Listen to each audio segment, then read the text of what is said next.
Katika nchi zote duniani, Israel ndio nchi inayopewa misaada na Wamarekani sana, ndio nchi inayosaidiwa sana na Wamarekani kijeshi, ndio nchi ambayo Marekani yuko tayari kuingilia ugomvi wake wakati wowote. Ni kwa nini Marekani wanaisaidia sana Israel? Hili ni swali ambalo watu wengi wanajiuliza, na mimi niko hapa kwa ajili ndani.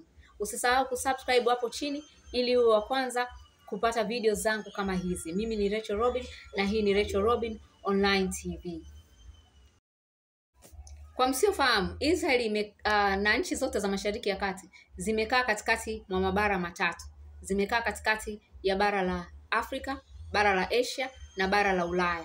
Kwa hiyo yale maeneo ya Mashariki ya Kati ni muhimu sana kwa Marekani, kwa Warusi na kwa Wachina. Lakini pia yale maeneo ya pale Mashariki ya Kati kuna mrundikano mkubwa sana wa nishati, yani mafuta na gesi. Mzalishaji namba moja wa mafuta anapatikana pale. Kutokana na mrundikano mkubwa huo wa mafuta na gesi pale, inafanya lile eneo lizidi kuwa na umuhimu kwa Marekani pamoja na Mchina. Sasa basi, Marekani pale Mashariki ya Kati kuna karibu nchi zote ni washirika wake kasoro Iran, lakini haziamini nchi nyingine. Unajua hii ni siasa, watu hawaaminiani. Kwa hiyo Marekani hawaamini sana Waarabu japo wanafanya nao kazi, hawaamini Waturuki japo wako nao NATO, lakini pia Waajemi ni maadui zake ambao ndio wa Iran. Na Israel ndio watu ambao wanaendana angalau hata staili ya maisha kuliko Waarabu na Waajemi pamoja na Waturuki. Kwa hiyo hii inamfanya Marekani ajione yuko karibu zaidi na Israel kuliko na haya mataifa mengine yaliyoko pale Mashariki ya Kati. Kwa hiyo sasa Marekani amekuwa akiitumia Israel kama satellite yake ya pale Mashariki ya Kati, kama sehemu ambao anapatia taarifa ya yanayojiri Mashariki ya Kati, yanayojiri Afrika, Asia na Ulaya. Kwa sababu majasusi wa Israel kazi wanazozifanya za kijasusi huwa wanawapa taarifa na Wamarekani. Kwa hiyo kukiwa kuna hatari yoyote ya maslahi juu ya Marekani, majasusi wa Israel wakiinasa moja kwa moja wanawapa taarifa wa Marekani. Ndio maana Israel huwa inaonekana ni kama satellite ya Marekani pale Mashariki ya Kati. Lakini kitu kingine ni kwamba Israel inatumika kama uwanja wa mapambano, uwanja wa kutestia makombora ya Kimarekani na teknolojia mbalimbali za kijeshi za Kimarekani kama ulinzi wa anga na vinginevyo. Yaani kivipi? Iko hivi. Israel imeundwa mwaka 1948. Toka imeundwa imekuwa ikiingia vitani kila siku. Ikitoka kwenye vita hii inaingia kwenye vita hii, kwa hiyo imekuwa busy na vita. Kitendo cha Israel kuwa wanapigana kila siku ni faida kubwa kwa Wamarekani. Kwa sababu silaha za Israel Marekani huwa ndo wanawapa mara nyingi, au nyingine wanatengeneza pamoja. Kile kitendo cha Marekani kutoa sana silaha ndani ya Israel maana yake ni kwamba anatangaza soko lake la silaha duniani. Kwa sababu ukitengeneza teknolojia hata iwe nzuri vipi, ni lazima iangaliwe ufanisi wake katika uwanja wa vita. Sasa nani anayepigana vita kila siku? Israel. Ukipeleka silaha zako ndani ya Israel maana yake ni kwamba zitakuwa zinaonekana mara kwa mara ufanisi wake mbele ya dunia.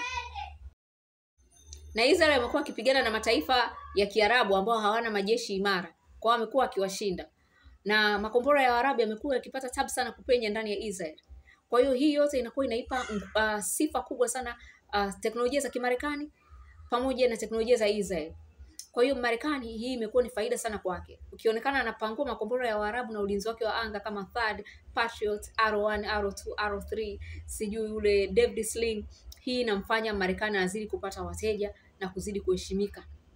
Lakini pia kadri Israel anavyozidi kupigana na hao Arabu, Marekani ndipo anavyozidi kupata biashara, kwa sababu Israel ni kama sehemu yake ya kufanyia biashara za silaha. Kivipi? Iko hivi. Marekani anawapa bajeti ya jeshi dola bilioni 3.8 Israel kila mwaka. Lakini ile bajeti anawapa sio kwamba anawasaidia wa Israel, bali anafanya biashara, anaizungusha pesa yake. Akiwapa ile budget anawapa na masharti kwamba 75% ya vifaa vya jeshi mnanunua Marekani. Ndio maana yaani akiwapa ile hela, hayo ndio masharti. 75% mnanunua Marekani. Sasa wale Israel wanapoenda kununua Marekani vifaa vya kijeshi, maana yake ni kwamba wa Marekani viwanda vyao vinazidi kufanya kazi. Kwa hiyo wanazidi kutengeneza pesa katika serikali yao. Wanazidi kuwapa watu wao ajira wale wa viwandani, na wanazidi kuuza silaha kwa sababu huyo anayemuuzia kila siku anapigana vita. Kwa hiyo kila siku anahitaji silaha. Kwa hiyo ni sehemu ambayo Marekani inampatia pesa nyingi za silaha, ndio maana anapapenda kweli. Na ndio maana akisikia tu kuna vita anaingiza silaha haraka sana, kwa sababu viwanda vyake ili viendelee kufanya kazi. Kwa hiyo ile ni sehemu ya Marekani ya kufanyia biashara. Pesa ya Marekani inazunguka pale. Na Marekani anapapenda sana kwa sababu ya zile vita za kila siku. Zinafanya viwanda vya Marekani vizalishe silaha mara kwa mara, viuze silaha mara kwa mara, na vitangaze biashara yao ya silaha mara kwa mara duniani. Hivi ndivyo ilivyo. Lakini kwa bahati mbaya kwenye vita hii na Iran imekuwa ni tofauti na zile vita za Israel na Waarabu.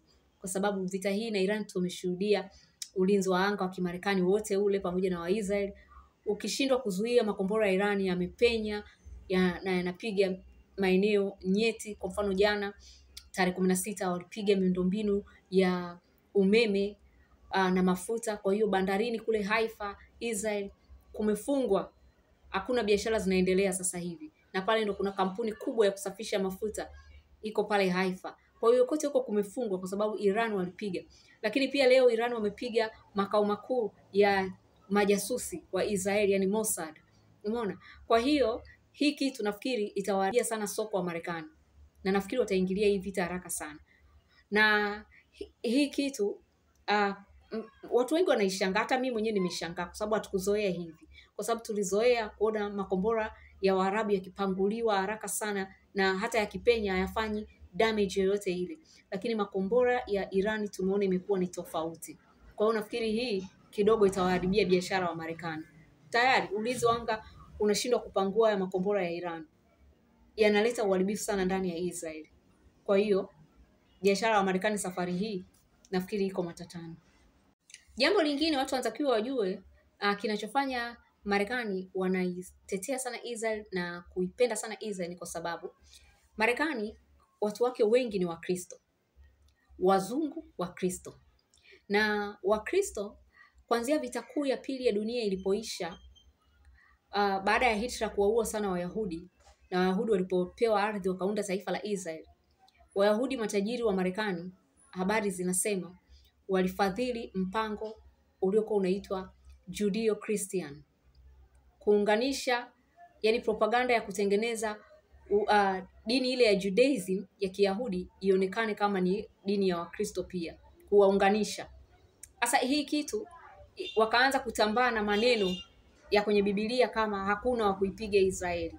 Israeli ni taifa teule. Amelaaniwa atakaye laani Israeli. Hii ni mistari ya Biblia ambayo viongozi mbalimbali wa dini walikuwa wanaambiwa waitumie sana katika mahubiri yao kuliko mistari mingine yoyote.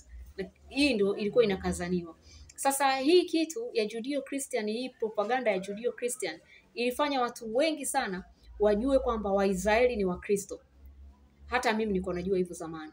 Lakini baadaye ukija kusoma na kujua historia ndio unakuja kujua wale wana dini yao inaitwa Judaism, na dini yao haimkubali Yesu, wanamuona Yesu ni mtoto wa haramu kwa sababu hawaamini katika miujiza. Na unakuja kujua kwamba kwa hiyo hawa ni watu tofauti na Wakristo, na huwa hata hawaelewani.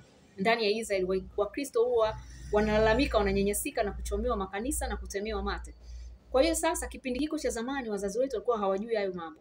Kwa hiyo kutokana na hilo hata watu wa Marekani pale, watu wazima wengi wazungu hawajui haya mambo. Kwa hiyo wao wanaamini kwamba Israel ni Wakristo wenzao. Kwa hiyo wamekuwa wakiwapigia kura viongozi wa Kimarekani ambao wana sera ya kuipendelea Israeli.